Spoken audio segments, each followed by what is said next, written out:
Hi friends, welcome back to our channel. நிறைய பேர் நம்ம சப்ஸ்கிரைபர்ல பல் வலிக்கும் பல் கூச்சத்துக்கும் ஒரு நல்ல ரெமெடி சொல்லுங்கன்னு கேக்குறாங்க. இப்ப இருக்கிற காலங்கள்ல நிறைய பேர் பல் வலியால பாதிக்கப்படுறாங்க. நம்ம பல் மஞ்சள் கரையில பாக்டீரியா இருக்குது.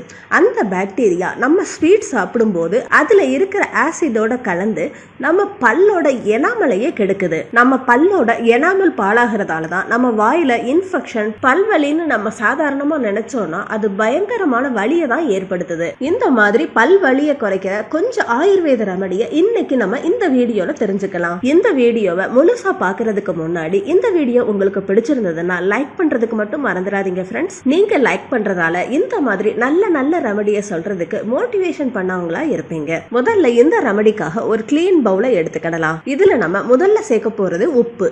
உப்பு ஒரு சிட்டிகை இல்லாட்டி 1/4 ஸ்பூன் அளவுல எடுத்து ஒரு பவுல்ல சேர்த்துக்கோங்க. அதே மாதிரி ஒரு சிட்டிகை மஞ்சள் தூளையும் எடுத்து இந்த பவுல்ல சேர்த்துக்கோங்க. மஞ்சள்லையும் உப்புலையும் அதிகமான ஆன்டி இன்ஃப்ளமேட்டரி குணங்கள் இருக்குது. இது நம்ம வாயில இருக்கிற பாக்டீரியாவை அழிக்கிறதோட மட்டும் அல்லாம சொத்த பல் பிரச்சனையையும் சரி பண்ணுது. இப்ப நமக்கு தேவைப்படுறது மஸ்டர்ட் ஆயில், அதாவது கடுகு எண்ணெய். இந்த கடுகு எண்ணெயை 1 இல்லாட்டி 2 ஸ்பூன் எடுத்துக்கிட்டு இந்த மூணையுமே நல்லா மிக்ஸ் பண்ணுங்க. இதுல இருக்கிற ஆன்டி இன்ஃப்ளமேட்டரி குணங்கள், ஆன்டி பாக்டீரியல் குணங்கள் நம்ம சொத்தை பல்ல சரி பண்றதோட பல் வலியையும் சரி பண்ணுது. இந்த மாதிரி தயார் பண்ண இந்த ரெமடிய ஒரு காட்டன் பாலை வச்சோ இல்ல உங்க விரலால உங்க சொத்தை பல் இருக்கிற இடத்துல பல்வலி இருக்கிற இடத்துல அப்ளை பண்ணுங்க. இந்த ரெமடிய ஒரு 5 நிமிஷத்துக்கு அப்படியே வச்சுட்டு அதுக்கப்புறமா ஒரு கிளாஸ் வெதுவெதுப்பான தண்ணியில நீங்க உங்க வாயை கொப்பளிச்சிங்கன்னா உடனே உங்க சொத்தை பல்லும் பல்வலியும் சரியாகிறத நீங்களே கவனிப்பீங்க.